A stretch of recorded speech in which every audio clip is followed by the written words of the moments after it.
The opinions expressed in this video reflect the opinions of the participants only and do not reflect the opinions of the producer or Columbia Business School. Columbia Business School and/or Columbia University in no way endorse this video.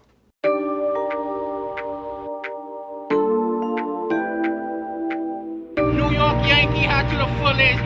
One love, S.A. Puerto Rican chocolate deluxe. Peace!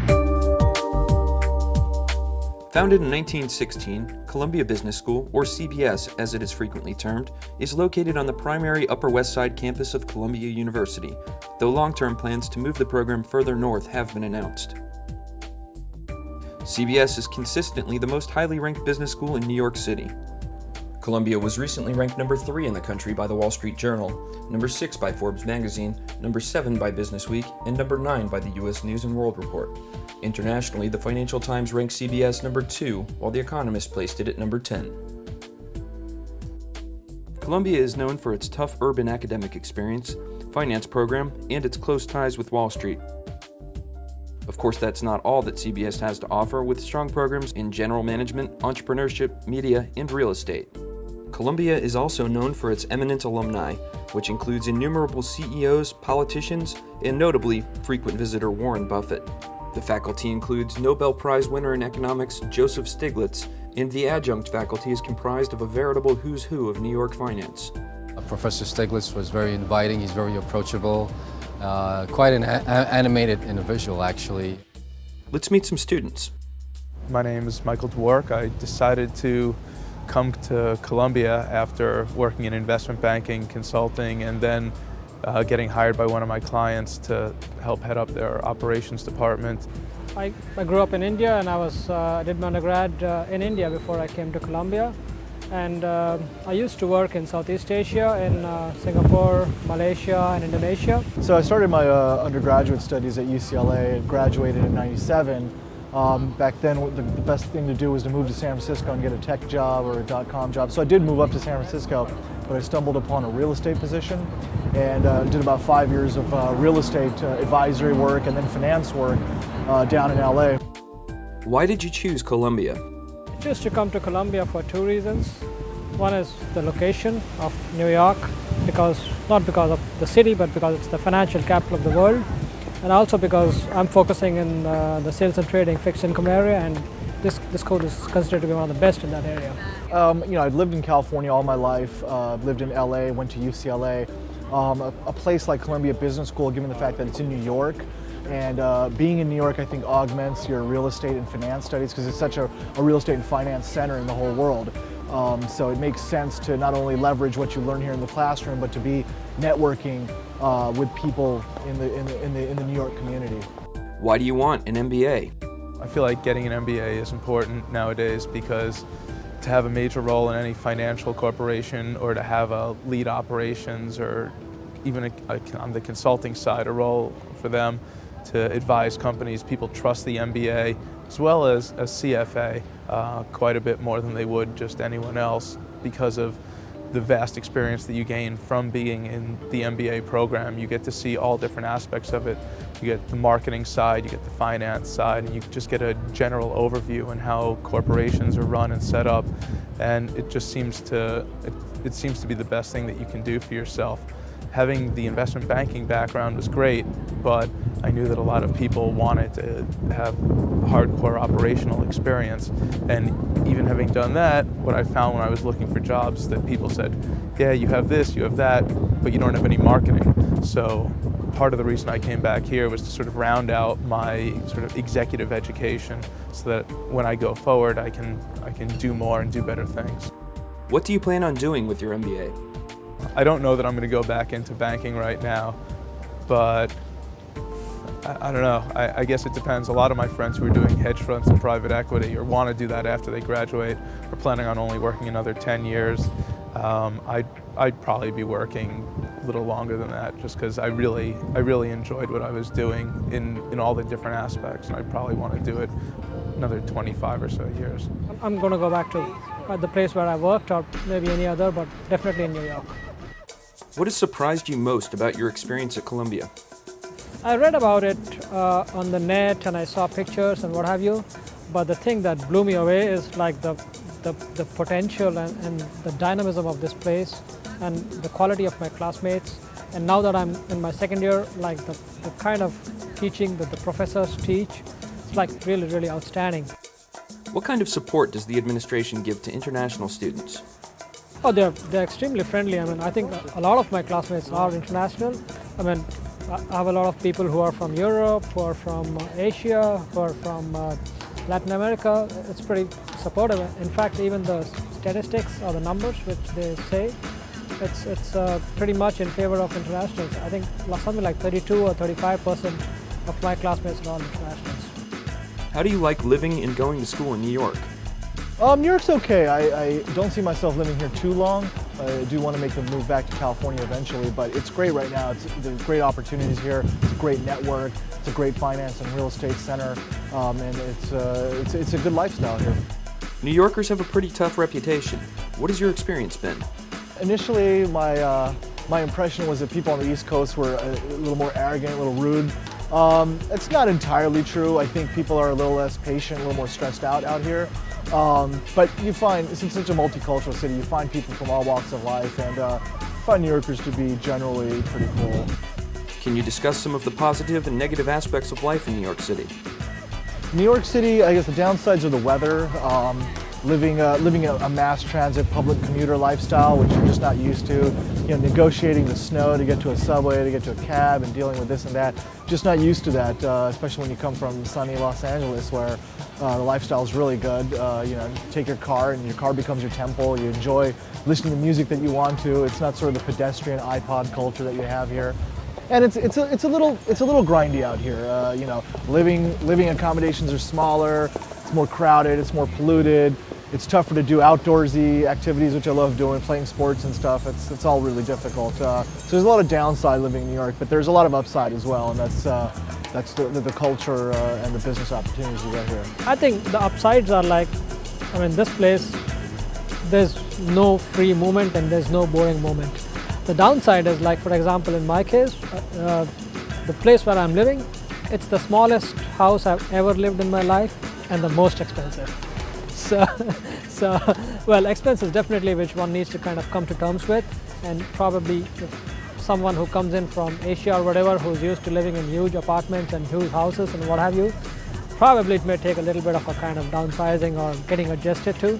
But at the end of the day, you enjoy so much of this place. There's so much to do over here, and you never get bored. Being in New York is definitely more expensive than being out in Evanston or out in California or a lot of the other locations top MBA schools are. But overall, I don't know that there are that many disadvantages, really, just because you're so close to everything. I mean, the reason I came here was to be in New York again.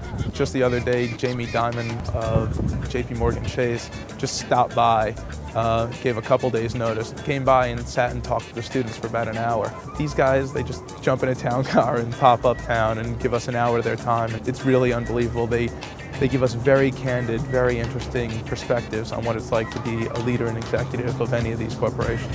Excellent speakers. I mean, we get CEOs from Morgan Stanley, you know, world leaders that come here. There's a World Leaders Forum that happened here a few weeks ago where people from, you know, world leaders from Nigeria, Pakistan, what have you, were here to speak. And you get top level CEOs, Columbia alums, Warren Buffett, you know, whoever, to come to campus to speak. So that kind of access and level of sort of dialogue that you can have with these type of people is tremendous. It's almost unmanageable. Every day goes by and there's something that I could do, but I can't do it because I just don't have time. The Upper West Side is a little outside of the center of Manhattan. How hard is it to access the rest of the city? 20 minutes, I'm in Midtown, 45 minutes, and I'm on Wall Street.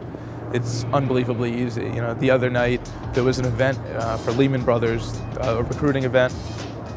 I think it was about 20-25 minutes, and we were there. So, you know, some people go, oh, 116th Street, you know, NYU has a better location, but, you know, the train's the train, you get on it. If it's 10 minutes or 20 minutes, it doesn't really matter. I find it to be pretty simple. I take cabs most of the time just because I'm an LA guy and I hate subways. I find them to be kind of a nuisance to get from place to place when it's snowing and raining.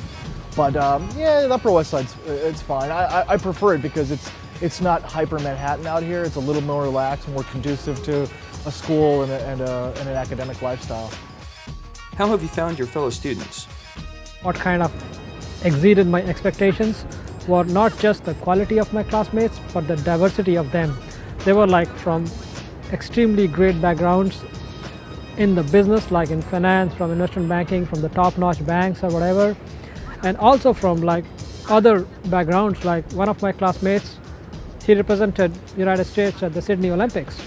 Another classmate of mine, he's a ATP ranked tennis player. I mean, they're like in my cluster. And there's another guy who, like this past summer, he made a movie on baseball. He's a movie producer. So, I mean, the quality of these guys are like really, really outstanding. And there is a guy in my class who started his own business and he's like already making a lot of money on that. So, I mean, this kind of diversity and the dynamism of these guys is really, really outstanding. I mean, you cannot match it with anything. And I think it kind of perfect match for the place of New York and Columbia. I mean, it's a great dynamic place. It's a phenomenal finance school. I mean, a school which is phenomenal in finance. And these kind of dynamic classmates kind of put it all like a solid, perfect pie together. I would say I would mix Columbia Business School in sort of a 50-50 camp. 50 people are really cool, very helpful, very interesting people to hang out with. And the other 50 are just weirdos, you know, just really kind of antisocial, hyper-competitive, arrogant, and really there are two camps. There's no real gray area. I either really get along with people here or I don't get along with them at all. One of the huge benefits of being at a school like Columbia is that you really are with the best students. I only applied to 2 other schools, Harvard and Northwestern's Kellogg School. And at any of those schools, you're going to just be with the best and brightest people. And that's really what makes the MBA experience.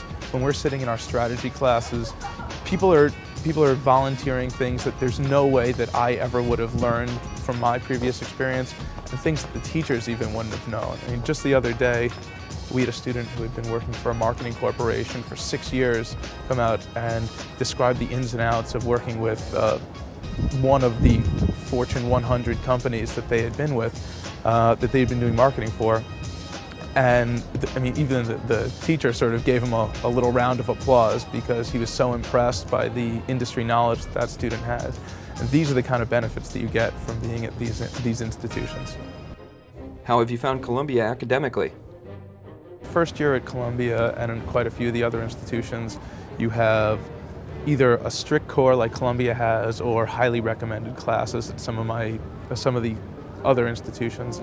And it's a little bit different. Since we don't get to choose our classes, they try to give you a smattering of different professors, some that are top guys in their field. Well, we have one guy right now who's one of the top marketing people in the world doing our strategy class. In statistics, we have a guy who has 2 named professorships under his belt. So even at the first year, you may not have a Nobel laureate like Joseph Stiglitz, but you're gonna get top professors and leaders in the field. Almost all my professors are regularly doing consulting work for the banks and even some of the consulting companies in the city. Okay, I mean, I did my summer on Wall Street this past summer, and I found that the teachings that I went through at Columbia kind of prepared me really, really well. And I found I was better prepared than most of my other summer classmates. So It's a great academic program. It's pretty rigorous. There's a lot of work. There is some BS work, but for the most part, the curriculum here generally tries to complement a little bit of theory with a lot of like real-world case style of teaching, a lot of practical analysis, really real-world concepts. Even in classes that are highly theoretical, like economics, they'll ask you to do something like, here's a set of data. What would be an appropriate interest rate policy if you were in this kind of business in this kind of country? So it's very real-world stuff here that you're learning, and not just theory. What kind of person might not be happy at Columbia? the beauty of this place is it has place for everyone and every field. I really can't think of anyone who would not be happy. I don't know. I really can't think actually. I would think everyone would be happy here. If you're the kind of person that wants to be able to go hiking every single weekend, it's a lot harder to do when you're in New York. If you don't like big cities, you're just not going to be happy here. It's not Columbia, it's just New York. I guess someone that's not equipped and ready to take on a huge workload and just take on a lot of responsibilities, not only on the career and recruiting front, but on the social front, the academic front. There's just a lot to do here. I never studied this much as an undergrad. And beyond studying, I was never this involved in school, whether it's on the social front, working for your clubs, doing recruiting, and doing study-related stuff like taking trips to China or Germany or what have you, or just heading downtown to check out some new buildings and meet with companies. Since a lot of work is very involved and there's very little free time. What advice do you have for prospective students looking at MBA programs in general and Columbia in particular? I went through the application process myself, and I don't believe that there is the best school or a bad school or the best applicant or the bad applicant. It's all a function of the fit. I mean, it could be that Columbia is a fit for many people. It could be that a lot of people are not a fit for Columbia, and that's not a reflection on the student's capabilities or whatever. So it's best to kind of research the school as much as possible, talk to as many people as possible. I mean, I was based out of Southeast Asia. I could not come here physically. I sent like phenomenal amount of emails to all these people who are now alumni or at the school in the first year, second year, or graduates, and try to get everyone's views. Everyone's views are different, but the important thing is getting different views helps shape your own view of the school, and you kind of arrive at the fit, what you would like to do here, what courses you would take, what career path you would take. All of that makes the whole pie. Before applying for any MBA program, you should, one, have taken the GMAT, see how realistic your chances are of getting into any schools, and have a good idea of what kind of school you want. Do you want to be in a city? Do you not want to be in a city? What job prospects do you want to have afterwards? Schools have certain focuses, regardless of what they're going to directly tell you. Columbia is known for banking and consulting. Doesn't mean you can't do other things. Half the people in my cluster want to do media. I'm sure they're all going to do media. 3 of them have already been offered summer jobs, and we're 6 weeks into school. So everything's possible. Harvard is known more for consulting. You go to a place like Michigan or Wisconsin, they're known for operations work. So you have to look at what the school offers, see what jobs the people coming out of that institution have, and that your GMAT score, and be realistic and true to yourself.